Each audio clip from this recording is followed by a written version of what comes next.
میں نے تیر چلایا تو تیر اس کے پاؤں سے گیا اور کھوپڑی سے جا کے نکلا۔ تو سب لوگوں نے قہقہ لگایا کہ پاؤں کہاں اور کھوپڑی کہاں۔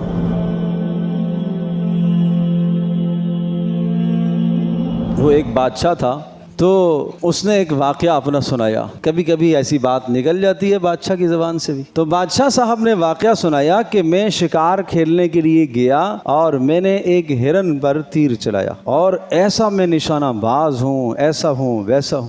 کیسا ہوں بھائی؟ کہنے لگا کہ میں نے تیر چلایا تو تیر اس کے پاؤں سے گیا اور کھوپڑی سے جا کے نکلا۔ تو سب لوگوں نے قہقہ لگایا کہ پاؤں کہاں اور کھوپڑی کہاں۔ اب کہہ تو بیٹھا، شرمندہ بھی ہوا۔ وہ ایک وزیر تھا، اس وزیر کو اسی چیز کی تنخواہ ملتی تھی کہ بادشاہ کی الٹی سیدھی کرنے کے لیے۔ اس سے کہا ہاں بھائی جواب دو۔ اس نے کہا دراصل بات یہ ہے کہ بادشاہ سلامت نے جب ہرن کو تیر پھینکا تو ہرن پاؤں سے اپنا سر کھجلا رہا تھا، پیر سے تیر داخل ہوا، کھوپڑی سے نکل گیا۔ تو بات میرے عزیز دوستوں اور بزرگوں یہ ہے کہ آپ اس طرح سے بھی اعتدال سے ہم نہ پھر جائیں، الٹی بات بھی دوسرے کی سیدھی کرنے پر لگ جائیں۔ حق بات کہو، اللہ کے یہاں جواب دہ ہونا ہے۔ یہ زبان اللہ کے یہاں پوچھی جائے گی۔ اس کے متعلق ان السمع والبصر والفؤاد، کان کے متعلق پوچھا جائے گا، آنکھ کے متعلق پوچھا جائے گا، سوچ کے متعلق سوال ہوگا، زبان سے نکلے ہوئے جملے اور بول پوچھے جائیں گے۔ کسی کی حمایت میں بولا ہے